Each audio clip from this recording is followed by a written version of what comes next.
ফজরের 2 রাকাত সুন্নত নামাজের নিয়ত।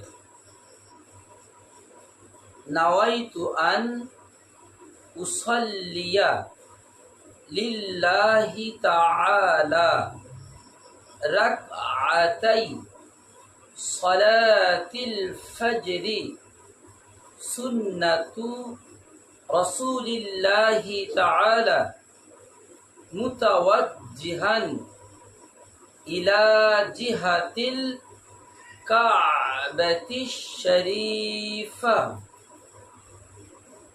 আমরা ফজরের 2 রাকাত সুন্নত নামাজের বাংলা নিয়ত করব।